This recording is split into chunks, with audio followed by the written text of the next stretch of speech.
জামাত আদায় করতে পারলো, আমার বিশ্বাস আমি নবী পৃথিবীর থেকে চলে গেলেও আমার উম্মতেরা, আমার সাহাবীরা, আমার উম্মতেরা জামাত ছাড়বে না। সেই জন্যই জামাতে নামাজ পড়লে সব বেশি হয়। আল্লাহ পাক রব্বুল আলামিন তার বিনিময়ে গুনাহ মাফ করে দেন, আল্লাহ রহমত নাজিল করেন, বরকত নাজিল করেন, হাজত পুরা করে দেন, যেরকম সুবহানাল্লাহ।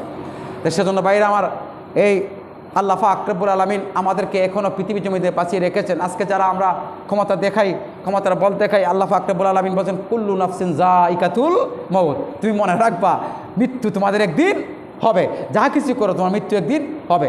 সেজন্যই জোর করে কোনো কিছু করা যাবে না, জোর করে একজনকে কষ্ট দেওয়া যাবে না।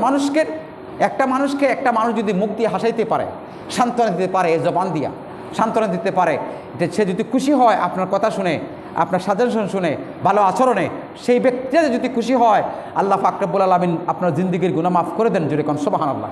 আল্লাহকে খুশি করতে আল্লাহর ইবাদত ছাড়াও করতে পারে, সেজন্য জোর করে কোনো কিছু করা যাবে না।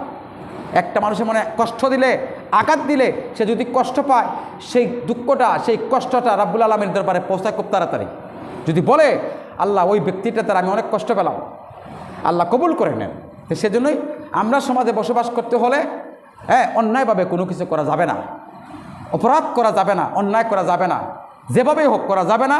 এগুলো থেকে আমাদের বিরত থাকতে হবে, মানুষকে ভালোবাসতে হবে, 5 ওয়াক্ত নামাজ আদায় করতে হবে, তেলাওয়াত করতে হবে, দান সদকা করতে হবে, জাকাত প্রদান করতে হবে।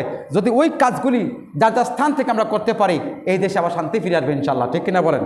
আল্লাহ পাক রব্বুল আলামিন আমাদের সকলকে বোঝার তৌফিক দেক, রব্বুল আলামিন আমাদের সকলকে নেক আমল করার তৌফিক দেক, রব্বুল আলামিন আমাদের সকলার হাজত পুরা করে দেখ, সকলে বলে আমিন।